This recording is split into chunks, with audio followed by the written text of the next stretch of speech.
والذین آمنوا وعملوا الصالحات لا نکلف نفسا الا وسعها اولئک اصحاب الجنة هم فیہا خالدون۔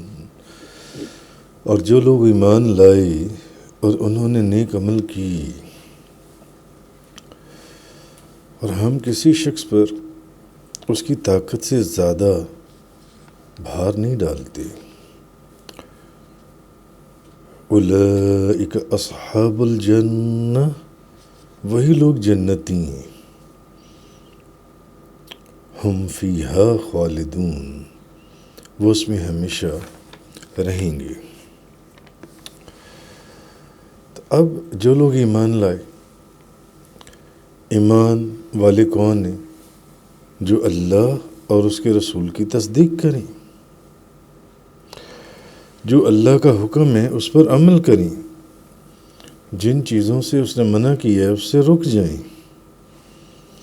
جو نبی کریم صلی اللہ علیہ وسلم کے پر وحی نازل ہوتی تھی اس کا اقرار کریں۔ یعنی ایمان والے وہی ہیں نا کہ اللہ نے جس چیز کا حکم دیا اس کو قبول کریں اور اس پر عمل کریں، جس سے منع کیا اس سے رک جائیں، نبی پاک صلی اللہ علیہ وسلم کے اوپر جو وحی نازل ہوتی تھی اس کا اقرار کریں، آپ کی نبوت اور رسالت کا اقرار کریں، اللہ کی وحدانیت کا اقرار کریں، اور ان تمام چیزوں کو، اور جن چیزوں سے روکا گیا ان سے رک جائیں۔ تو اصل میں اللہ پاک فرما یہ رہا ہے، کہہ یہ رہا ہے کہ جو لوگ ایمان لائے اور انہوں نے نیک عمل کیے، تو یہی تو نیک لوگ ہیں کہ جو اس نے کہا اس پر عمل کرتے ہیں، اور جس سے روکتے ہیں رک جاتے ہیں، جس سے اس نے روک دیا اس سے رک گئے، تو یہ نیک لوگ ہیں۔ تو یہ وہ لوگ ہیں جو لوگ ایمان لائے اور جنہوں نے نیک عمل کیے۔ تو اب آگے ساتھ ہی اللہ پاک نے یہ بھی فرما دیا کہ یہ جو ساری چیزیں ہیں، یعنی جن چیزوں کے احکامات دیے گئے ان پر عمل کرنا، جن چیزوں سے روکا گیا ان سے رک جانا، یہ انسان ایسا نہیں ہے کہ کوئی بندہ یہ سوچے کہ یہ اس کی طاقت کے باہر ہے، نہیں، یہ تمام چیزیں انسان کی طاقت کے اندر رکھی گئی ہیں۔ کیوں؟ آگے فرمایا کہ ہم کسی شخص پر اس کی طاقت سے زیادہ، لا نکلف نفسا الا وسعها، ہم کسی شخص پر اس کی طاقت سے زیادہ بھار نہیں ڈالتے۔ تو اللہ تعالیٰ کے جو احکامات ہیں، جن چیزوں سے روکا گیا، جن چیزوں کا حکم دیا گیا، یہ سب چیزیں انسان کی طاقت کے اندر ہے، کیونکہ وہ کسی انسان کے اوپر اس سے زیادہ بھار نہیں ڈالتا۔ تو وہی لوگ، آگے فرمایا، یہ وہ لوگ ہیں جنہوں نے اللہ کی دیے ہوئے حکم کے اوپر عمل کیا، جن چیزوں سے روکا گیا تھا ان سے رکے، اولئک اصحاب الجنہ، وہی لوگ، یہی تو لوگ ہیں جو جنتی ہیں، ہم فیہا خالدون، اور وہ اس میں جنت کے اندر ہمیشہ وہ جنت میں رہیں گے۔ آگے فرمایا اللہ تبارک و تعالیٰ نے، وَنَزَعْنَا مَا فِي صُدُورِهِم مِّنْ غِلٍّ تَجْرِي مِن تَحْتِهِمُ الْأَنْهَارُ وَقَالُوا الْحَمْدُ لِلَّهِ الَّذِي هَدَانَا لِهَٰذَا وَمَا كُنَّا لِنَهْتَدِيَ لَوْلَا أَنْ هَدَانَا اللَّهُ لَقَدْ جَاءَتْ رُسُلُ رَبِّنَا بِالْحَقِّ وَنُودُوا أَنْ تِلْكُمُ الْجَنَّةُ أُورِثْتُمُوهَا بِمَا كُنْتُمْ تَعْمَلُونَ۔ اور ہم نے ان کے سینوں سے ایک دوسرے کے خلاف رنجش کو نکال دیا ہے، ان کے سینوں میں سے، من تحتہم الانہار، ان کے نیچے دریا بہہ رہے ہیں، وقالوا الحمد للہ الذی ہدانا لہذا، وہ کہیں گے اللہ کا شکر ہے، وہ کہیں گے اللہ کا شکر ہے جس نے ہمیں یہاں پہنچایا، وما كنا لنهتدي لولا ان هدانا اللہ، اور اگر اللہ ہمیں یہاں نہ پہنچاتا تو ہم خود یہاں نہیں پہنچ سکتے تھے۔ لقد جاءت رسل ربنا بالحق، بے شک ہمارے پاس ہمارے رب کی رسول حق لے کر آئی تھی، حق لے کر آئی، اور ان کو یہ ندا کی جائے گی کہ تم اپنے نیک اعمال کی وجہ سے جنت کے وارث کیے گئے ہو، تم اپنے نیک اعمال کی وجہ سے جنت کے وارث کیے گئے۔ وَنُودُوا أَن تِلْكُمُ الْجَنَّةُ أُورِثْتُمُوهَا بِمَا كُنْتُمْ تَعْمَلُونَ، تو ان کو یہ ندا کی جائے گی کہ تم اپنے نیک اعمال کی وجہ سے جنت کے وارث کیے گئے ہو۔ آیت نمبر 43 سورۃ الاعراف۔ حضرت امام احمد بن حنبل مسند امام احمد شریف، حضرت ابو ہریرہ بیان کرتے ہیں کہ اللہ کے رسول نے فرمایا، ہر دوست کی جنت میں اپنا ٹھکانہ دیکھ لے گا۔ ہر دوست کی جو ہے اس کو یہ پتہ ہوگا کہ جنت میں میری جگہ کون سی ہے، دیکھے گا پھر یہ کہے گا کاش اللہ مجھے ہدایت دے دیتا، اور یہ دیکھنا اس کے لیے ایک حسرت کا باعث ہوگا، اس کے دل میں حسرت ہوگی۔ اور ہر جنتی وہ بھی دوزخ میں اپنی جگہ دیکھ لے گا، دوست کی بھی اپنی جگہ دیکھ لے گا، جنتی بھی اپنی جگہ دیکھ لے گا۔ تو دوست کی تو یہ کہے گا کاش اللہ مجھے ہدایت دے دیتا حسرت سے، اور ہر جنتی دوزخ میں اپنی جگہ دیکھے گا پھر کہے گا اگر اللہ مجھے ہدایت نہ دیتا تو میں یہاں ہوتا، اگر اللہ مجھے ہدایت نہ دیتا۔ دوزخ میں اپنا ٹھکانہ دیکھے گا، کہے گا اگر اللہ مجھے ہدایت نہ دیتا تو میں یہاں ہوتا، اور یہ دیکھنا اس کے لیے شکر کی ایک علامت ہوگی۔ تو اب آگے فرمایا کہ تم اپنے اعمال کی وجہ سے جنت میں داخل ہوئے ہو۔ آیت میں کیا فرمایا کہ تم اپنے اعمال کی وجہ سے جنت میں داخل ہوئے ہو۔ اچھا، یہ جو حدیث میں نے آپ کو سنائی کہ وہ اپنا ٹھکانہ دیکھ لے گا، یہ سورۃ الاعراف کی آیت نمبر 43 کے تحت، کہ جب اللہ پاک نے فرمایا کہ اور ہم نے ان کے سینوں میں سے ایک دوسرے کے خلاف رنجش کو نکال دیا، ان کے نیچے دریا بہہ رہے ہیں، وہ کہیں گے کہ اللہ کا شکر ہے جس نے ہمیں یہاں پہنچایا، اور اگر اللہ ہمیں یہاں نہ پہنچاتا تو ہم خود یہاں نہیں پہنچ سکتے تھے۔ بے شک ہمارے پاس ہمارے رب کے رسول حق لے کر آئے، اور ان کو یہ ندا کی جائے گی کہ تم اپنے اعمال کی وجہ سے جنت کے وارث کیے گئے ہو، اپنے اعمال کی وجہ سے۔ اچھا، اب سوچنے کی بات یہ ہے کہ اس آیت میں جو یہ بات فرمائی گئی کہ تم اپنے اعمال کی وجہ سے جنت میں داخل کیے گئے ہو، حالانکہ قرآن پاک کی جو کچھ دوسری آیات ہیں یا احادیث ہیں ان سے یہ پتہ چلتا ہے کہ جنت اللہ کے فضل سے ملتی ہے، نہ کہ ہمارے اعمال کی وجہ سے۔ بے شمار آیات اور احادیث اس کانٹیکسٹ کے اندر پہلے بیان ہو چکی ہیں کہ جنت اللہ کے فضل سے ملتی ہے، نجات اللہ کے فضل سے ہے، نہ کہ ہمارے اعمال کی وجہ سے۔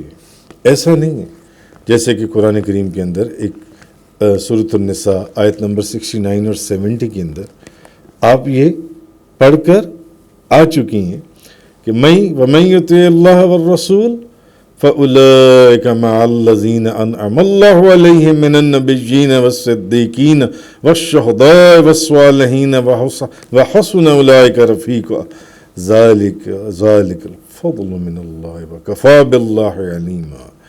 جو لوگ اللہ اور اس کے رسول کی اطاعت کریں گے وہ ان لوگوں کے ساتھ ہوں گے جن پر اللہ نے انعام کیا۔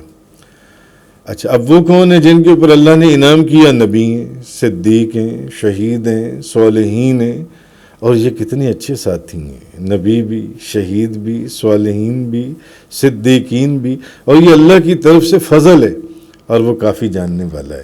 تو معلوم ہوا کہ ان کے ساتھ جو لوگ ہوں گے جنت میں یہ اللہ کے فضل سے ہوں گے، نہ کہ اپنے اعمال کی وجہ سے ہوں گے، اللہ کے فضل سے ہوں گے۔ تو میں کہنے کا مقصد یہ ہے کہ قرآن کی کچھ آیات کے اندر اور احادیث کی روح سے ہمیں یہ پتہ چلتا ہے کہ انسان اپنے اعمال کی وجہ سے نہیں بلکہ اللہ کے فضل کی وجہ سے جون سے وہاں جائے گا۔ ایک حدیث میں نے آپ کو پہلے بھی سنائی تھی، حضرت ابو ہریرہ بیان کرتے ہیں، بخاری شریف کی حدیث ہے کہ نبی پاک صلی اللہ علیہ وسلم نے فرمایا تم میں سے کسی شخص کو اس کا عمل ہرگز جنت میں داخل نہیں کرے گا نبی پاک صلی اللہ علیہ وسلم نے فرمایا تم میں سے کسی شخص کو اس کا عمل جنت میں داخل نہیں کرے گا. صحابہ کرام نے کہا یا رسول اللہ آپ کو بھی نہیں؟ آپ جو یہ فرما رہے ہیں کہ کسی کا عمل اس کو جنت میں داخل نہیں کر سکتا، یا رسول اللہ کیا آپ کو بھی نہیں؟ تو آپ نے فرمایا مجھے بھی نہیں، سوا اس کے کہ اللہ مجھے اپنے فضل اور رحمت سے ڈھانپ لے گا. تو کہنے کا مقصد یہ ہے کہ جنت جو ہے، جنت یہ اللہ کے فضل سے ملتی ہے، نہ کہ اعمال کی وجہ. تو پھر یہاں یہ کیوں کہا گیا ہے؟ سوچنے کی بات یہ ہے کہ پھر یہاں یہ بات کیوں کہی کہ تم اپنے اعمال کی وجہ سے جنت میں داخل ہو جاؤ گے، اپنے اعمال کی وجہ سے. تو اصل میں جیسے پچھلے دنوں میں نے بیان کیا تھا کہ حضرت آدم علیہ السلام کا زمین پر آنا، اس کے بھی دو ایسپیکٹ تھے، ایک ظاہری ایک باطنی، ایک حقیقی ایک جو سبب بنا جن سے. ایک حقیقی کیا تھا کہ جو خلافت سے ان کو نوازا جانا تھا، جن برکتوں جن رحمتوں کا ان کے وجود سے نزول ہونا تھا. اور ظاہری سبب کیا بنا؟ انہوں نے وہ دانہ کھا لیا، وہ اس درخت کے قریب چلے گئے جو ان سے. اسی طرح جنت میں جو داخلے کا سبب ہے، اس کا بھی ایک حقیقی سبب ہے اور ایک اس کا ظاہری سبب ہے. حقیقی سبب یہی ہے کہ وہ اللہ کا فضل ہے، کہ اللہ کے فضل اس کی رحمت سے بندہ جنت میں جائے گا. اور ظاہری سبب کیا ہے؟ کہ جو نیک اعمال کرے گا، جو نیک اعمال کرے گا. تو جبکہ جو ظاہری سبب ہے وہ مسلمانوں کے نیک اعمال ہیں جو میں نے آپ سے پہلے عرض کیا، اور حقیقی سبب کیا ہے؟ وہ وہی ہے اللہ کا فضل اور اللہ کی رحمت. تو خیر، اب اس آیت پاک میں جو یہ فرمایا کہ ہم نے ان کے سینوں میں سے ایک دوسرے کے خلاف رنجش کو نکال دیا. تو اللہ تعالیٰ جو جنتی لوگ ہوں گے، جو جنت میں جائیں گے، ان کے سینے کے اندر کسی کے متعلق کوئی آپس میں رنجش نہیں ہوگی، نہ ان کے سینے میں ان میں سے کسی کی رنجش ہوگی، نہ ان میں سے کسی کے سینے میں ان میں سے کسی کی رنجش. جو جنت میں ہوں گے تو جنت کے اندر جنتیوں کے سینوں میں سے ایک دوسرے کی رنجش نہیں ہوگی. جو دنیا میں وہ ایک دوسرے کے خلاف ان کے دلوں میں ایک دوسرے کے متعلق رنجشیں ہوتی تھیں، جنت میں نہیں ہوگی. کیوں؟ کیونکہ یہ جو کینہ ہے یا رنجش ہے، یہ شیطان کے وسوسے ہیں. تو شیطان اس وقت کہاں ہوگا؟ جب آپ جنت میں ہوں گے. دوزخ میں ہوگا. جب آپ جنت میں ہوں گے تو شیطان دوزخ میں ہوگا اور دوزخ میں جل رہا ہوگا. اس لیے جنتیوں کے سینوں میں ایک دوسرے کے متعلق کوئی رنجش، کدورت، نفرت نہیں ہوگی. ایک روایت کے اندر قتادہ بیان کرتے ہیں، حضرت علی کرم اللہ وجہ الکریم نے انہوں نے فرمایا کہ مجھے امید ہے، حضرت علی فرماتی ہیں کہ حضرت علی نے فرمایا مجھے امید ہے کہ میں، یعنی وہ اپنے متعلق کہہ رہی، میں، عثمان، طلحہ اور زبیر، ہم ان لوگوں میں سے ہیں.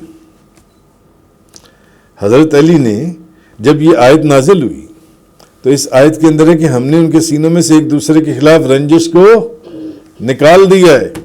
حضرت علی کرم اللہ وجہ الکریم فرماتے ہیں کہ مجھے امید ہے کہ میں، عثمان، طلحہ اور زبیر، ہم ان لوگوں میں سے ہیں جن کے متعلق اللہ نے یہ فرمایا ہے اور ہم نے ان کے سینوں میں سے ایک دوسرے کے خلاف رنجش کو نکال دیا ہے. حضرت علی فرماتے ہیں کہ مجھے امید ہے کہ یہ ہم 4 بندے ہیں جن کے متعلق اللہ نے فرمایا ہے، جن کے متعلق اللہ نے فرمایا اور ہم نے ان کے سینوں سے ایک دوسرے کے خلاف رنجش کو نکال دیا. وَنَادَى أَصْحَابُ الْجَنَّةِ أَصْحَابَ النَّارِ أَنْ قَدْ وَجَدْنَا مَا وَعَدَنَا رَبُّنَا حَقًّا فَهَلْ وَجَدْتُم مَّا وَعَدَ رَبُّكُمْ حَقًّا۔ اور اہل جنت دوزخیوں سے پکار کر کہیں گے کہ بے شک تمہارے رب نے ہم سے جو وعدہ کیا تھا ہم نے اس کو سچا پایا۔ اب جنتی لوگ جو ان سے ہیں وہ دوزخیوں کو آواز دیں گے، دوزخیوں کو پکاریں گے۔ جنتی کہیں گے بے شک ہمارے رب نے ہم سے جو وعدہ کیا تھا ہم نے اس کو سچا پایا۔ کیا تم نے بھی اس وعدے کو سچا پایا جو تم سے تمہارے رب نے کیا تھا؟ جنتی دوزخیوں سے پوچھیں گے کہ اللہ نے جو ہم سے وعدہ کیا تھا وہ تو ہم نے سچا پایا، تو تم سے جو وعدہ کیا تھا اللہ نے سچا پایا تم لوگوں نے؟ قالوا نعم، وہ کہیں گے ہاں۔ فَأَذَّنَ مُعَذِّنٌ بَيْنَهُمْ اللَّعْنَةُ اللَّهِ عَلَى الظَّالِمِينَ، وہ کہیں گے ہاں۔ پھر ان کے درمیان میں ایک اعلان کرنے والا اعلان کرے گا کہ ظالموں پر اللہ کی لعنت ہو، ظالموں پر اللہ کی لعنت ہو۔ آگے فرمایا الذین یصدون عن سبیل اللہ ویبغونها عوجا وہم بالآخرۃ کافرون، جو لوگوں کو اللہ کے راستے سے روکتے تھے اور اس کو ٹیڑھا کرنا چاہتے تھے، اور وہ آخرت کے منکر تھے، اور وہ آخرت کے منکر تھے۔ تو اہل جنت جو ہیں دوزخیوں سے پکار کر کہیں گے کہ بے شک ہمارے رب نے ہم سے جو وعدہ کیا تھا ہم نے اس کو سچا پایا۔ کیا تم نے بھی اس وعدے کو سچا پایا جو تم سے تمہارے رب نے کیا تھا؟ وہ کہیں گے ہاں۔ دوزخی بھی کہیں گے ہاں ہم نے وہ وعدہ سچا پایا۔ پھر ان کے درمیان میں ایک اعلان کرنے والا اعلان کرے گا کہ ظالموں پر اللہ کی لعنت ہو۔ جو لوگوں، کون ظالم؟ جو لوگوں کو اللہ کے راستے سے روکتے تھے اور اس کے راستے کو ٹیڑھا کرنا چاہتے تھے، ٹیڑھا کر کے دکھاتے تھے، اور وہ آخرت کے منکر تھے، آخرت کا انکار کرتے تھے، آخرت کو مانتے نہیں تھے، آخرت کو تسلیم نہیں کرتے تھے۔ تو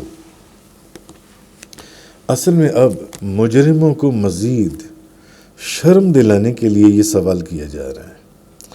امام فخر الدین رازی فرماتے ہیں کہ جنت اور دوزخ کے درمیان بے حد و قیاس دوری ہے،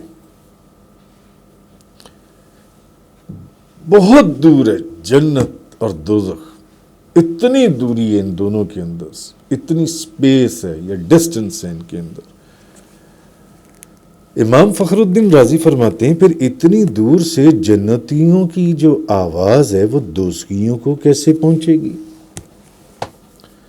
اتنی دور سے ہزاروں، لاکھوں، کروڑوں، جتنے بھی میل ہیں، جو بھی جگہ بنتی ہے، اللہ عالم و رسول عالم، تو اتنی دور سے جنتیوں کی آواز دوزخیوں کے پہنچے گی۔ جب وہ پوچھیں گے کہ بتاؤ بھئی ہم نے تو وہ وعدہ سچا پایا جو اللہ نے ہم سے، تو تمہارے ساتھ جو وعدہ کیا تھا وہ بھی سچا؟ آگے امام فخر الدین رازی فرماتے ہیں تو معلوم ہوا کہ دور ہونا جو ہے، دور ہونا، کوئی بندہ یہ نہ کہے کہ وہ اس لیے آواز نہیں سن سکا کہ وہ دور تھا، نہیں۔ بعد مسافت آواز کے سنے جانے سے معنی نہیں، یہ نہیں ہے کہ وہ دور تھا تو اس کو آواز نہیں پہنچی، نہیں۔ ہر کسی کو اپنی اپنی صلاحیت اور جگہ دی گئی ہے۔ مثلا آج کل ریڈیو آ گیا، ریڈیو کے بعد ٹی وی آ گیا نا، تو ریڈیو اور ٹی وی سے اس بات کی تصدیق ہو گئی اب وہ جو ٹی وی کا پروگرام ہے وہ پروگرام تو ہو رہا ہے لندن میں، اور آپ ٹی وی کے اوپر یہاں بیٹھ کر دیکھ رہے ہیں لائیو جان سے، آواز آ رہی ہے نا؟ بندہ کہاں بول رہا ہے؟ مانچسٹر میں بول رہا ہے، لندن میں بول رہا ہے. آواز یہاں لاہور میں آپ سن رہے ہیں اس کی ٹی وی کے اوپر یا ریڈیو کے اوپر. امام فخر الدین رازی فرماتے ہیں کہ بعد مسافت آواز کے سنے جانے سے مانے نہیں. یہ نہیں ہے کہ دور ہے، جب جنتی دوستیوں کو پوچھیں گے تو دوستی انہیں جواب دیں گے، ان کی آواز ان کو پہنچے گی، ان کی آواز ان کو پہنچے گی. تو جگہ کے دور ہونے سے، جگہ کا دور ہونا، آواز کی لہروں کی راستے میں کوئی رکاوٹ نہیں بن سکتا. تو اگر یہی تو ہم کہتے ہیں کہ نبی کریم صلی اللہ علیہ وسلم مدینہ طیبہ میں بھی محبت والوں کا درود خود سنتے ہیں، جیسے کہ حضور کی حدیث ہے طبرانی شریف کے حوالے سے، حضرت ابو درداء رضی اللہ تعالیٰ عنہ کی روایت سے، جس کے اندر آتا ہے کہ حضور نے فرمایا اکثر الصلاۃ علیہ یوم الجمعہ، جمعے والے دن مجھ پر زیادہ سے زیادہ درود شریف پڑھا کرو. اور آگے جا کے حدیث کے الفاظ ہیں لیس من عبد یصلی علیہ الا بلغنی صوت حیث کان، کوئی بندہ کہیں مجھ پر درود پڑھے اس کی آواز میں خود سنتا ہوں، اس کی آواز میں خود سنتا ہوں. درود آپ لاہور میں پڑھ لیں، درود آپ 500 B Johar town B block میں پڑھ لیں، آواز نبی کریم صلی اللہ علیہ وسلم کہاں سن رہے ہیں؟ مدینہ منورہ. حدیث ہے لیس من عبد یصلی علیہ الا بلغنی صوت حیث کان، کوئی بندہ کہیں مجھ پر درود پڑھے اس کی آواز میں خود سنتا ہوں. حضور غوث اعظم، محبوب سبحانی، قطب ربانی، شہباز اللہ مکانی، غوث سمدانی، قندیل نورانی، شیخ عبد القادر جیلانی رضی اللہ تعالی عنہ، ان کے متعلق مشہور بہجت الاسرار، قلائد الجواہر، اخبار الاخیار، بے شمار کم و بیش کتابوں کے اندر، اس کے اندر مشہور ہے ان کے درس قرآن کے اندر ہزاروں لاکھوں لوگ ہوتے تھے. بعض روایتوں میں 70 ہزار لوگ ان کے درس قرآن میں موجود ہوتے تھے. حضور غوث اعظم شیخ عبد القادر جیلانی 1 لاکھ سے بھی اوپر لوگ ہوتے تھے. اور روایتوں میں جو آتا ہے کہ یہ تو وہ لوگ ہیں جو نظر آ رہے ہوتے تھے، اور وہ لوگ کہ جب ازدحام ہوتا تھا لوگ بیٹھتے تھے زمین پر اپنے ہاتھ رکھتے تھے تو ان کا ہاتھ کسی اور کے ہاتھ کے اوپر آتا تھا تو وہ ہاتھ کو محسوس کرتے تھے مگر بندہ نظر نہیں آتا تھا کہ کون بندہ. خیر بات کچھ اور ہو رہی ہے. تو 70 ہزار لوگ ان کے درس قرآن میں ہوتے تھے. 400 لوگ اس میں قلم دوات پکڑ کر، یہ جیسے آپ پکڑ کے لکھ رہے ہو وہ پکڑ کے لکھ رہے ہوتے تھے. 400 بندہ. یہاں تو ایک بندہ ہے، وہاں 400 بندہ. یہاں کتنے 15-20 لوگ ہیں تو وہاں 70,000 بندہ. اور اس وقت یہ مائک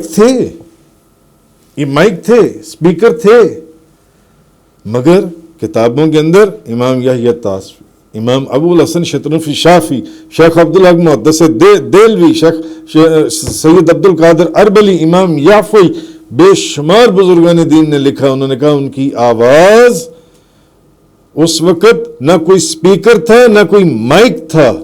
حضور غوث اعظم کی آواز جیسے پہلا بندہ بیٹھ کر سن رہا ہوتا تھا ویسے ہی آخری بندہ جو بھلے 1 کلومیٹر کے اوپر 2 کلومیٹر کے اوپر بیٹھا ہوتا تھا وہ بھی ان کی آواز ویسے ہی سنتا تھا.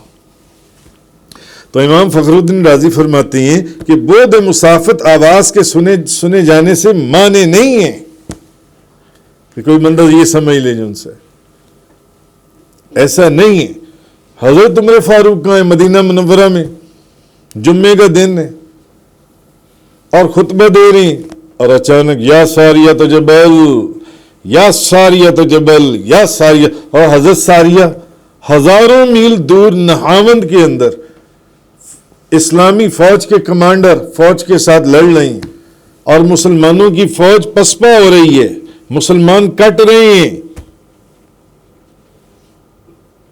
حضرت فاروق اعظم نے مدینہ منورہ سے آواز دی، یا ساریہ تو جبل، اے ساریہ پہاڑ کی طرف ہٹ جا، پہاڑ کی طرف ہو جا۔ حضرت ساریہ پہاڑ کی طرف چلے گئے۔ مسلمانوں کی فوج کو ایک ایسی لوکیشن میں حضرت عمر فاروق نے بھیجا، ایسی لوکیشن میں چلے گئے، مسلمانوں کی فوج کو فتح حاصل ہو گئی اور کافروں کی فوج شکست کھا گئی، جبکہ پہلے مسلمان شکست کھا رہے تھے، کافروں کی فوج فتح حاصل کر رہی تھی۔ اور بعد میں حضرت ساریہ نے خط لکھا حضرت عمر فاروق کو مدینہ منورہ میں کہ جب جمعے کا دن تھا اور یہ حالت تھی ہماری فوج کی، تو اچانک آپ کی آواز آئی، اور مدینہ منورہ میں جو صحابہ کرام تابعین تھے وہ ان کی آواز سن رہے تھے کہ حضرت عمر فاروق خطبے کو چھوڑ کر یا ساریہ تو جبل، یا ساریہ تو جبل، اے ساریہ یہ میدان کو چھوڑ پہاڑ کی طرف جا، فوج کو لے کر پہاڑ کی طرف چلا جا۔ تو جو مسلمان پسپا ہو رہے تھے وہی مسلمان فتح حاصل کر گئے جن سے۔ تو آگے فرمایا تو جن پر پھٹکار ڈالی جائے گی، اب وہ کون لوگ ہیں جن پر پھٹکار ڈالی جائے گی؟ ان کی صفات، ایک تو یہ کہ وہ ظالم ہیں۔ ظلم سے مراد کفر اور شرک، اللہ کا انکار کرنا، اللہ کے رسول کا انکار کرنا۔ دوسری ان کے اندر نشانی یہ جو ان کے اوپر پھٹکار اور لعنت فرمائی گئی کہ وہ خود بھی دین کو قبول نہیں کرتے، دوسروں کو بھی نہیں قبول کرنے دیتے، دوسروں کو بھی روکتے ہیں۔ اور تیسری یہ کہ دوسروں جن کو دین کو قبول نہیں کرنے دیتے ان کے دلوں میں شکوک و شبہات ڈالتے ہیں، نہ اس راستے پہ نہ جانا، یہ راستہ غلط ہے۔ اور چوتھی چیز یہ کہ ان کا آخرت پر ایمان نہیں ہے، ان کا آخرت کے اوپر ایمان ہی نہیں ہے۔ تو اس لیے اس آیے کریمہ کے اندر اللہ تبارک و تعالیٰ نے جو ان سے اللہ پاک نے فرمایا کہ فَعَزَّنَ مُعَزَّنٌ بَيْنَهُمْ اللَّعْنَةُ اللَّهِ عَلَى الظَّالِمِينَ، پھر ان کے درمیان ایک اعلان کرنے والا اعلان کرے گا کہ ظالموں پر اللہ کی لعنت ہو۔ الَّذِينَ يَصُدُّونَ عَن سَبِيلِ اللَّهِ وَيَبْغُونَهَا عِوَجًا، جو لوگوں کو اللہ کے راستے سے روکتے تھے اور انہیں وہ راستہ غلط کر کے دکھاتے تھے، اس کو ٹیڑھا کرنا چاہتے تھے۔ وَهُمْ بِالْآخِرَةِ كَافِرُونَ۔ تفسیر قرآن کا یہ لیکچر انگلش میں سننے کے لیے براہ کرم ڈسکرپشن میں موجود لنک پر کلک کریں۔